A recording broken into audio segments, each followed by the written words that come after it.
नमस्कार विद्यार्थी मित्रांनो, आज आपण इयत्ता 9वीच्या कुमार भारती पाठ्यपुस्तकातील धडा क्रमांक 14वा अभ्यासणार आहोत आणि या धड्याचे शीर्षक आहे आदर्शवादी मुळगावकर। आदर्शवादी मुळगावकर यांच्या पाठाचा हा सेशन क्रमांक पहिला आहे। मुळगावकर यांचा परिचय जाणून घेण्या अगोदर यांच्याबद्दल माहिती जाणून घेण्या अगोदर आपण या पाठाचे लेखकांबद्दल संक्षिप्त परिचय जाणून घेऊया पाठ्यपुस्तकाच्या माध्यमातून। आदर्शवादी मुळगावकर या पाठाचे लेखक आहेत गोविंद तळवलकर। गोविंद तळवलकर यांचा जन्म 1925 मध्ये झालेला आहे आणि त्यांचा मृत्यू 2017 मध्ये झालेला आहे। इंग्रजी व मराठीतले पत्रकार व लेखक म्हणून गोविंद तळवलकर प्रसिद्ध आहेत। वृत्तपत्रीय अग्रलेखांकरिता विशेषत्वाने प्रसिद्ध असलेले एक स्तंभ लेखक होते। अभिजात, अक्षय, ग्रंथ सांगाती, नियतीशी करार, परिक्रमा, मंथन, पुष्पांजली, व्यक्तिचित्रे व मृत्यूलेख संग्रह, खंड 1 व 2, वैचारिक व्यासपीठे, व्यक्ती आणि वाङ्मय, सौरभ, साहित्य आणि समीक्षा, खंड 1 व 2 इत्यादी साहित्य गोविंद तळवलकर यांची प्रसिद्ध आहेत। हा झाला लेखक गोविंद तळवलकर यांच्याबद्दल संक्षिप्त परिचय। तुम्हाला जर यांच्याबद्दल अधिक माहिती जाणून घ्यायची असेल तर तुम्ही नेटवरती सर्च करून जाणून घेऊ शकता। आता आपण या पाठामधून आपल्याला श्री सुमंत मुळगावकर यांच्या कार्यपद्धतीचं वर्णन केलेलं आहे, म्हणून या पाठाचं शीर्षक ठेवलेलं आहे आदर्शवादी मुळगावकर। तर हे मुळगावकर कोण होते यांचा आढावा या पाठामध्ये आपल्याला दिलेला आहे। श्री सुमंत मुळगावकर यांची कार्यपद्धती आणि कार्यकर्तृत्व यांचा आढावा लेखकांनी प्रस्तुत लेखातून घेतलेला आहे। प्रस्तुत पाठ उद्योजक सुमंत मुळगावकर यांच्या अतुलनीय म्हणजे ज्यांचे वर्णन करू शकत नाही किंवा त्यांची तुलना करू शकत नाही अशा अतुलनीय कार्यांचा परिचय करून देणारा आहे। त्यांच्या गौरवार्थ मानवंदना देण्यासाठी लिहिलेला हा अग्रलेख आहे। आता बघा, तुम्ही स्तंभलेख, अग्रलेख हे शब्द यापूर्वी कदाचित ऐकले असतील किंवा नसतील। वृत्तपत्र किंवा जाहिरात लेखन हा जो तुम्ही लेखन विषयाचा भाग अभ्यासता त्यावर तुम्हाला समजतं की जाहिरात लेखन करत असताना आपण जाहिरात कशामध्ये छापतो, जेव्हा वृत्तपत्रांमध्ये वगैरे छापतो तर वेगवेगळ्या प्रकारचे वर्तमानपत्रांमध्ये वेगवेगळ्या प्रकारच्या जागा असतात की ह्या पानावरती असे लेख असले पाहिजे, दुसऱ्या पानावरती असे लेख असले पाहिजे, किंवा जाहिराती कुठे असतात, स्तंभलेख कुठे असतात की नाही, मग अग्रलेख कुठे असतात, ह्या सगळ्यांची इत्थंभूत वेगवेगळ्या प्रकारचे वृत्तमानपत्रामध्ये जागा असतात। तरी हा जो पाठ आहे तो श्री सुमंत मुळगावकर यांनी जे काही कार्य केलेलं होतं त्या कार्यांच्या प्रतिरार्थ त्यांनी केलेल्या ह्या कार्यांच्या संबंधित मानवंदना देण्यासाठी किंवा त्यांचे गौरव करण्यासाठी लिहिलेला हा असा अग्रलेख आहे। लेखक म्हणतात की वृत्तपत्र केवळ बातम्या पुरवत नाही तर सत्य शोधनाची व विश्लेषणाची संपूर्ण जबाबदारी त्या वृत्तपत्राच्या संपादकाची असते। आता बघा, ह्या वृत्तपत्र आपण फक्त वाचतच असतो।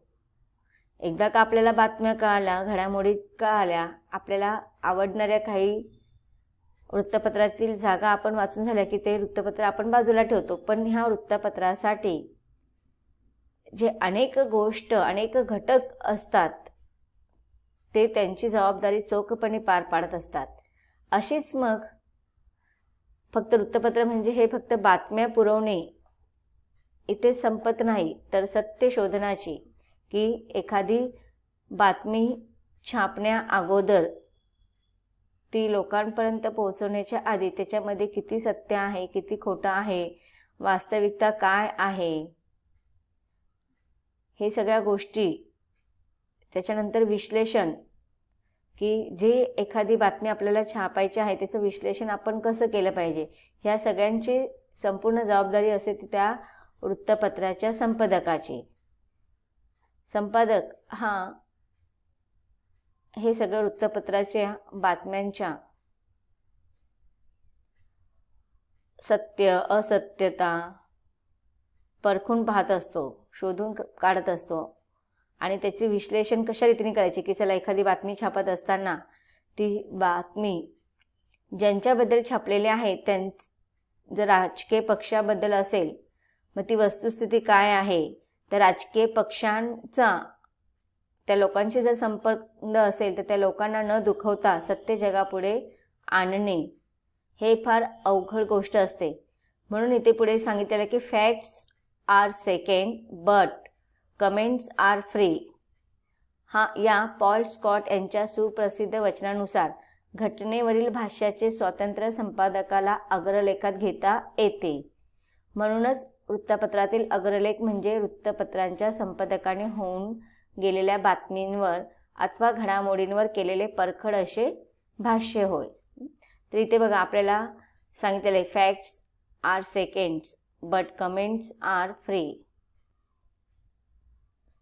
याच्यामध्ये फॅक्ट्स म्हणजे काय की जे वस्तुस्थिती आहे ती वस्तुस्थिती आहे, त्याच्यामध्ये काहीच बदल होऊ शकत नाही, त्याच्यामध्ये काहीच चेंजेस होऊ शकत नाही, सत्य कधीच लपून राहू शकत नाही. मग आता बघा हे वृत्तपत्रांचं कार्य काय असतं, संपादकांचं कार्य काय असतं की वृत्तपत्रांचे कार्य म्हणजे बातमी देणे. मग हे त्यांचे मूळ कर्तव्य आहे. वाचकांना आपल्या अवतीभोवती देश विदेशात घडणाऱ्या घडामोडींची बातम्या जाणून घेण्यामध्ये रस असतो. वृत्तपत्रांनी बातमीच्या रूपात या घडामोडीची माहिती द्यायची असते. ही बातमी देताना घटना जशी घडलेली आहे तशीच ती बातमीमध्ये आली पाहिजे.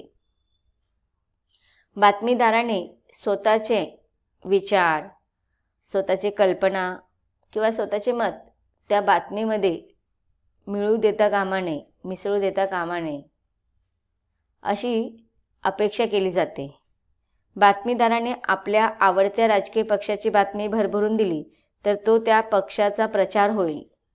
वाचकांना मात्र संबंधित घटना खऱ्या स्वरूपात कळणार नाहीत आणि मग हे चुकीचे आहे किंवा ते गैर असते. थोडक्यात बातमीदाराने किंवा पत्रकाराने किंवा संपादकाने बातमीत भेळसळ करता कामा नये.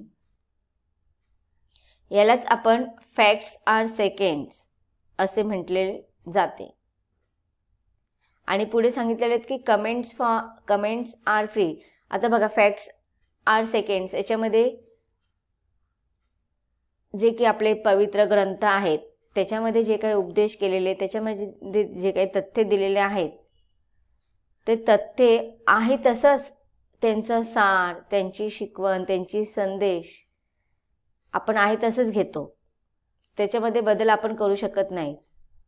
म्हणजेच फॅक्ट्स आर सेकंड्स. आता पुढे म्हटलेलं आहे की बट कमेंट्स आर फ्री. पत्रकारांना स्वतःचे विचार, मते मांडायचे असतील तर ते त्याने त्या जाहिरातीमध्ये किंवा वृत्तपत्राच्या त्या बातमीमध्ये तो मांडू शकत नाही. पण जर त्याला एखाद्या प्रसंगाबद्दल, एखाद्या बातमीबद्दल, एखाद्या जाहिरातीबद्दल आपले स्वतःचे मत व्यक्त करायचे असतील तर त्याला ते अग्रलेखामध्ये ते व्यक्त करता येतात. तर त्याच्यामध्ये तो स्वतंत्र लेख लिहून, मात्र ती मते सुद्धा कशी असावीत, परखडपणे मांडता आली पाहिजे, त्याच्यामध्ये सत्य असलं पाहिजे. आणि पत्रकारांना हे स्वातंत्र्य बहाल केलेले असते, पूर्णपणे ते बहाल केलेले असते. पण ते जेव्हा ती मतं मांडतात तेव्हा ती तटस्थपणे आणि परखडपणेच असली पाहिजे. यालाच आपण कमेंट्स आर फ्री असे म्हणतो. मग हे कोणाचं सुप्रसिद्ध वचन आहे तर पॉल स्कॉट यांचं सुप्रसिद्ध वचन आहे. म्हणूनच एखाद्या घटनेवरील भाष्याचे स्वातंत्र्य संपादकाला अग्रलेखात घेता येते. मग त्याला त्या संपादकाला अग्रलेखामध्ये लिहिण्याचं स्वातंत्र्य असतं, आपले मत व्यक्त करण्याचं स्वातंत्र्य असतं. म्हणूनच वृत्तपत्रातील अग्रलेख म्हणजे वृत्तपत्राच्या संपादकाने होऊन गेलेल्या बातमींवर अथवा घडामोडींवर केलेले परखड व तटस्थ असे भाष्य होय. चालू घडामोडींचे ठळक वैशिष्ट्य हे रोजच्या अग्रलेखाचे विषय ठरतात. मग बघा, ह्या अग्रलेखामध्ये काय काय असतात, जसे की आज आपण जे अग्रलेख पाहणार आहोत ते वृत्तपत्रातील एक अग्रलेखाचाच प्रकार आहे. मग ह्या अग्रलेखाचे ठळक वैशिष्ट्ये काय असतात, कोणते कोणते विषय त्याच्यामध्ये येऊ शकतात? बहुश्रुतता, चिकित्सक विचार व निरीक्षण शक्तीचा कस याच्यासाठी लागतो. चालू घडामोडीतील विशिष्ट घटना आपण त्या अग्रलेखामध्ये लिहू शकतो. राजकीय अग्रलेख असू शकतात, राजकीय सामाजिक स्थित्यंतरे असू शकतात, एखाद्या व्यक्तीच्या कार्याचा गौरव या अग्रलेखामध्ये लिहू शकतो आपण, किंवा प्रसिद्ध व्यक्तीचे निधन, या अशा विषयांवरती प्रसंगोचित अग्रलेख लिहिले जातात. जसं की इथे बघा नंबर 4, एखाद्या व्यक्तीच्या कार्याचा गौरव. तर आज सुद्धा आपला जो वृत्तपत्रातील जो अग्रलेख आहे त्याच्यामध्ये आज आपण मुळगावकर यांच्या कार्याचा गौरव आपण ह्या अग्रलेखातून पाहणार आहोत. तर अशा प्रकारे अग्रलेखाचे वेगवेगळे विषय असू शकतात.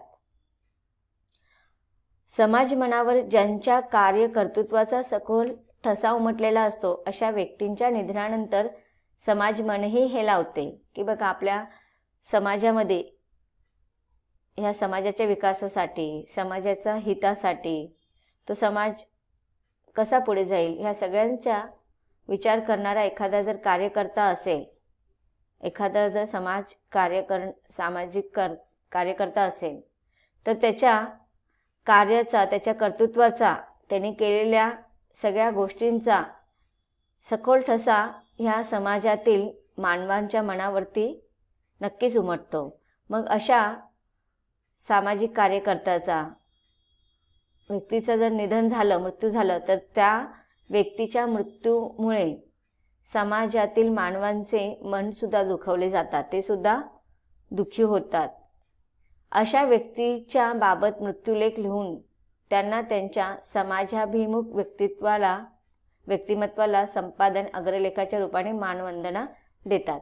बघा, हे जे काही वृत्तपत्र लिहिणारे जे काही संपादक असतात किंवा पत्रकार असतात, ते अशा समाज मनावर कार्य कर्तृत्व करून समाज मनावर एक ठसा उमटवणाऱ्याबद्दल, त्या व्यक्तीच्या मृत्यूबद्दल तो मृत्यूलेख लिहू शकतात आणि त्यांच्या अग्रलेखामधून त्यांचे मानवंदना करू शकतात.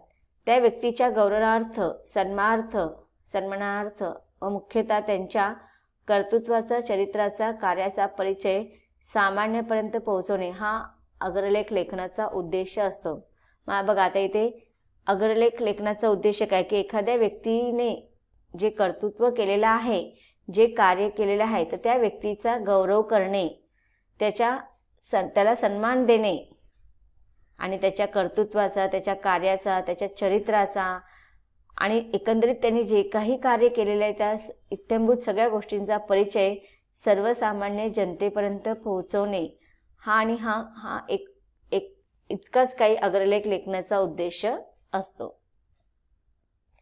आता ह्या पाठामध्ये सुद्धा आपल्याला सुमंत मुळगावकर यांच्या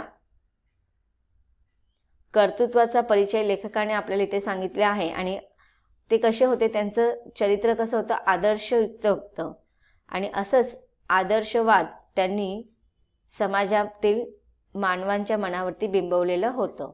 मग अशा या आदर्शवाद हे श्री सुमंत मुळगावकर यांचे ध्येय होते आणि त्याबाबत ते तडजोड करत नसत. मग बघा, सुमंत मुळगावकर यांनी आपल्या जीवनाचे एक विशिष्ट तत्व ठेवलेलं होतं, विशिष्ट ध्येय ठेवलेलं होतं की कधीही कोणत्याही बाबतीत तडजोड करणं त्यांना मान्य नव्हतं. आदर्शवाद, एखादी गोष्ट करत असताना ती इत्थंभूत त्याच्यातली सत्य, त्याच्यातली चांगल्या गोष्टी पाहून, देऊन, त्याच्यावर कार्य करून. आता हे एक मोठे उद्योजक होते.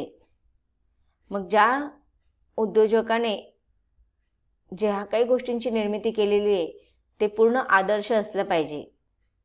जेणेकरून जनतेला, ज्या मानवांना त्याचा वापर करायचा आहे ते त्यांना पूर्ण आदर्श रूपाने उपयोग झाला पाहिजे, असं हे सुमंत मुळगावकर यांच्या जीवनाचं ध्येय होतं. आणि ह्या आदर्शवादामध्ये त्यांनी कधीच कोणत्या प्रकारची तडजोड आपल्या जीवनामध्ये केलेली नाही. तर सुमंत मुळगावकर यांच्याद्वारे जो काही टेल्कोचा कारखाना आणि त्याचे उत्पादन त्यांनी केलेलं आहे, हे ह्या आदर्शवादाचं एक उत्तम उदाहरण आपल्यासमोर आहे. मुळगावकर यांच्या निधनाने या देशाच्या कारखानदारीच्या क्षेत्रातील एक सचोटीचा व अत्यंत कार्यक्षम असा सद्गृहस्थ हरपला. आता इथे लेखक सांगत आहे की मुळगावकर जेव्हा त्यांचा मृत्यू झाला तर देशामध्ये, संपूर्ण देशातील कारखानदारी क्षेत्रामध्ये सचोटीने सत्तेची आस धरून कार्य करणाऱ्या अत्यंत कार्यक्षम अशा सद्गृहस्थाची, सत्सज्जनाची कमी आपल्याला भासणार आहे. आदर्श, सचोटी, सज्जनपणा आणि कार्यक्षमता हे सर्व आजच्या काळात व वातावरणात टिकवणे अत्यंत कठीण आहे. आणि ही वस्तुस्थिती की आज आपण जिथेही जातो प्रत्येक क्षेत्रामध्ये आपल्याला भ्रष्टाचार पाहायला मिळतो. कुठेच असं नाही आहे की तिथे असे सचोटीने, आदर्शने, सज्जनपणाने कार्य केलं जातं, असं कुठेच आपल्याला पाहायला मिळत नाही. प्रत्येक क्षेत्रामध्ये कुठे ना कुठे भ्रष्टाचार आज चाललेला आहे. आणि आजच्या या भ्रष्टाचारयुक्त वातावरणामध्ये आदर्श, सचोटी, सज्जनपणा आणि कार्यक्षमता ह्या सर्व गोष्टी टिकवून ठेवणे अत्यंत कठीण अशी बाब आहे. पण मुळगावकरांनी हे साध्य करून दाखवलेले आहे. विद्यार्थी मित्रांनो, आतापर्यंत आपण काय अभ्यासलं की वृत्तमानपत्रातील अग्रलेखक लिहिणारे लेखकांनी मुळगावकर यांच्या जीवनाचा गौरव करण्यासाठी, त्यांच्या चरित्राचा गौरव करण्यासाठी हा अग्रलेख लिहिलेला आहे. आणि या अग्रलेखामध्ये त्यांना मानवंदना दिलेली आहे. या पाठामध्ये आपण पाहिलं की मुळगावकर हे आदर्शवादी ध्येय आपल्या जीवनामध्ये ठेवलेलं होतं त्यांनी. आणि ह्या आदर्शवादी सचोटीने वागण्याच्या ह्या जीवनाला त्यांनी कधीच तडजोड म्हणून दुसऱ्या कोणत्याच गोष्टींची तडजोड करून घेतलेली नव्हती. आता आपल्याला पाठाच्या पुढील परिच्छेदांचा अभ्यास करायचा आहे, परंतु त्याचा अभ्यास आपण पाठाच्या पुढील सेशनमध्ये करणार आहोत. धन्यवाद.